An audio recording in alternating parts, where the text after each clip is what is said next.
الحمد لله الحمد لله رب العالمين، والصلاة والسلام على سيد الأنبياء والمرسلين وعلى آله وأصحابه أجمعين। বন্ধুরা আমার, ভাইরা আমার, আমরা ধারাবাহিকভাবে আলোচনা করতেছিলাম কিয়ামতের দিনের ভয়াবহতা সম্পর্কে। আজ আমরা আলোচনা করব জাহান্নাম ও তার অধিবাসীদের বিবরণ সম্পর্কে। কাফির ও মুশরিকরা যখন কাফির ও মুশরিকদের যখন জাহান্নামে প্রবেশ করানো হবে, তখন তারা জাহান্নামে বসে তাদের এই দুর্গতির জন্য একে অপরকে দোষারোপ করবে। একদল তাদের পূর্বসূরীদের দোষবে, অর্থাৎ তারা বলবে আমাদের পূর্বপুরুষরা এমন ভাবে মূর্তি পূজা করত, এমন ভাবে অন্যায় অপরাধ করত, যার কারণে আমরাও করেছি, আর তাদের কারণে আজকে আমরা জাহান্নামে চলে আসছি। আর একদল তাদের নেতাদের দোষ দিবে। এ প্রসঙ্গে আল কোরআনে আল্লাহ রাব্বুল আলামিন অনেক কথা বলেছেন, তার কিছু এখানে আমরা তুলে ধরলাম। আল্লাহ রাব্বুল আলামিন বলেন, তিনি বলবেন আগুনে প্রবেশ করো জিন ও মানুষের দলগুলোর সাথে, যারা তোমাদের পূর্বে গত হয়েছে। যখন একটি দল প্রবেশ করবে, তখন পূর্বের দলকে তারা লানত করবে। অবশেষে তখন তারা সবাই তাতে একত্রিত হবে।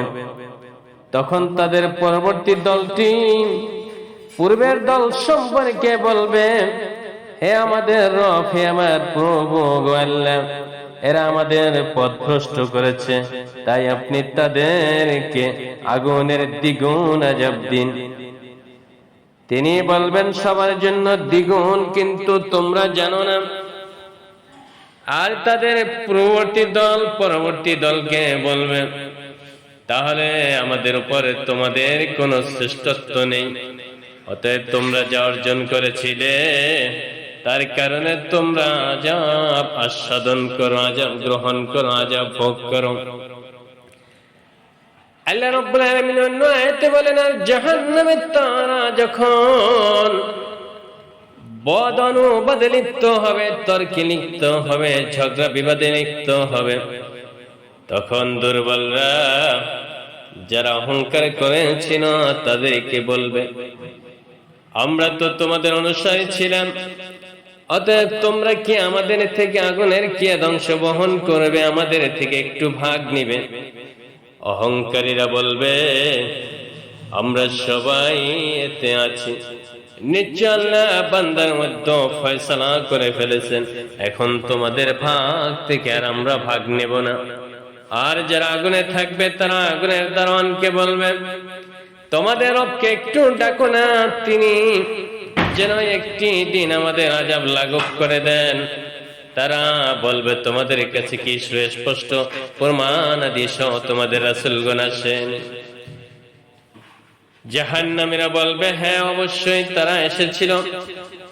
দারোয়ানরা বলবে, তবে তোমরাই দোয়া করো, আর কাফেরদের দোয়া কেবল নিষ্ফলন হয়। অর্থাৎ জাহান্নামের ফেরেশতারা ওই সমস্ত লোকদেরকে বলবে, তোমরা আল্লাহর দরবারে দোয়া করো, আল্লাহ যেন তোমাদেরকে মাফ করে দেয়। কিন্তু আল্লাহ রাব্বুল আলামিন বলেন, যারা জাহান্নামে আসবে আর জাহান্নামে বসে দোয়া করবে, তাদের দোয়া কোনোই কাজে আসবে না। আল্লাহ রাব্বুল আলামিন অন্য আয়াতে বলেন, আর তারা সবাই আল্লাহর সামনে হাজির হবে। অতঃপর যারা অহংকার করেছে, দুর্বলরা তাদেরকে বলবে, নিশ্চয় আমরা তোমাদের অনুসারী ছিলাম, সুতরাং তোমরা কি আল্লাহর আযাবের মোকাবেলায় আমাদের কোনো উপকার করতে পারবে? তারা বলবে, যদি আল্লাহ আমাদের হেদায়েত করতেন তাহলে আমরাও তোমাদের হেদায়েত করতাম, এখন আমরা অস্থির হই কিংবা ধৈর্য ধারণ করি, উভয় অবস্থায় আমাদের জন্য সমান। আমাদের পালানোর কোনো জায়গা নাই, আমরা কোথাও পালিয়ে যেতে পারবো না। বন্ধুরা আমার, ভাইরা আমার, জাহান্নামীদের এমন অবস্থা আল্লাহ কোরআন পাকে অন্যত্র ঘোষণা করেছেন। নিশ্চয় আল্লাহ পাক কাফেরদেরকে লানত করেছেন এবং তাদের জন্য জ্বলন্ত আগুন প্রস্তুত করে রেখেছেন। সেখানে তারা চিরস্থায়ী হবে। তারা না পাবে কোনো অভিভাবক এবং না কোনো সাহায্যকারী। যেদিন তাদের চেহারা গুলা আগুনের উপর করে দেওয়া হবে, তারা বলবে, হায়, আমরা যদি আল্লাহর অনুগত্য করতাম, আল্লাহকে মানতাম, আল্লাহকে ডাকতাম এবং রাসূলের অনুগত্য করতাম। তারা বলবে, হে আমাদের রব, আমরা আমাদের নেতৃবর্গ বিশিষ্ট লোকদের অনুগত্য করেছিলাম, আমাদের নেতার অনুগত্য করেছিলাম, আমরা আওয়ামী লীগের অনুগত্য করেছিলাম, বিএনপির অনুগত্য করেছিলাম, জামাতের অনুগত্য করেছিলাম, ইসলাম বিদ্বেষীদের অনুগত্য করেছিলাম। আমরা সেদিন তোমার অনুগত্য করিনি, তোমার কোরআন মানিনি, তোমার হাদিস মানিনি, তাই আমরা তাদের অনুগত্য করেছিলাম। তখন তারা আমাদেরকে পথভ্রষ্ট করেছিল, আমাদেরকে ভালো পথে ডাকেনি, ইসলামী দল ছাড়া অন্য কেউ ইসলামের জন্য আমাদেরকে আহ্বান করেনি। গো আল্লাহ, আজ আমাদের গুনাহগুলো তাদের উপর চাপিয়ে দাও, আওয়ামী লীগের উপরে চাপাইয়া দাও, বিএনপির উপর চাপাইয়া দাও, বাম দলের উপর চাপাইয়া দাও। হে আমাদের রব, আপনি তাদেরকে দ্বিগুণ আযাব দাও এবং তাদের বেশি করে লানত করো। অন্য আয়াতে আল্লাহ রাব্বুল আলামিন বলেন, এবং পথভ্রষ্টকারীদের জন্য জাহান্নাম উন্মোচিত করা হবে, জাহান্নাম তাদের সামনে আনা হবে আর তাদেরকে বলা হবে, তারা কোথায় যারা তোমরা ইবাদত করতে আল্লাহ ছাড়া। অর্থাৎ মুশরিকদের ব্যাপারে আল্লাহ রাব্বুল আলামিন বলবেন, তোমরা কোথায় যারা আল্লাহর ইবাদত বন্দেগী না করে মূর্তি পূজা করতে, দেবদেবীর পূজা করতে, আজ তোমরা কোথায়? তারা কি তোমাদের কোনো সাহায্য করেছে? যাদের পূজা তোমরা করতো তারা তোমাদের কোনো সাহায্য করতে পারতেছে না, না নিজেদের সাহায্য করতে পারতেছে, নিজেকেও বাঁচাইতে পারতেছে না, তোমাদেরকেও বাঁচাইতে পারতেছে না। কিন্তু আমি তোমাদেরকে হেদায়েতের জন্য যুগে যুগে অসংখ্য নবী ও রাসূল প্রেরণ করেছিলাম, ওলিয়া উলিয়া প্রেরণ করেছিলাম, আউলিয়া কিরাম প্রেরণ করেছিলাম, আলেম ওলামা প্রেরণ করেছিলাম। তোমাদেরকে তারা সত্য পথে ডাকছিল, কিন্তু তোমরা সেদিন শোনোনি, তোমরা শুনেছো, শয়তানের অনুসরণ করেছো।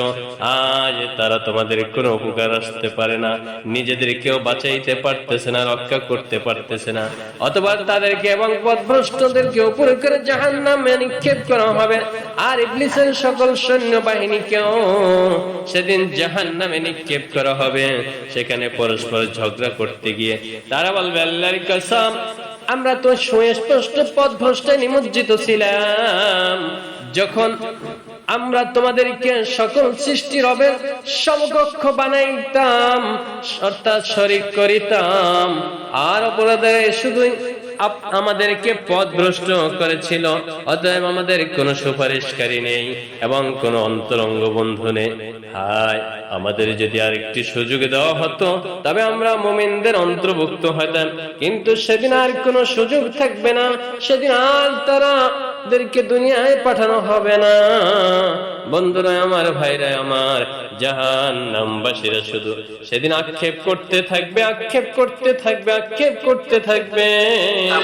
সেদিন আর তাদেরকে বাঁচানোর মতো অন্য কেউ থাকবে না। আজকে যদি বিভিন্ন দলের অনুসরণ না করে, যদি কোরআন হাদিসের অনুসরণ করে, ইসলামী দলের অনুসরণ করে, ইসলামের পক্ষে কাজ করে যদি দুনিয়া থেকে বিদায় নেওয়া যায়, তাহলে হয়তো বা মুক্তি মিলতে পারে। কিন্তু বিভিন্ন ইসলাম বিদ্বেষীদের অনুসরণ করে এবং মুসলমানদেরকে, ইসলামী দলকে বিভিন্ন ভাবে কটূক্তি করে যারা নিজেদের দুনিয়ার স্বার্থ হাসিল করতে চায়, কিয়ামতের ময়দানে সেদিন তারা বড়ই বিপদে পড়ে যাবে। তনির মতো মেয়েরা সেদিন বড়ই বিপদে পড়ে যাবে। যারা চাটুকর তারা সেদিন বড়ই বিপদে পড়ে যাবে। আয় আল্লাহ, আমাদের সকলকে আপনি মুক্ত রাখুন, ভালো রাখুন।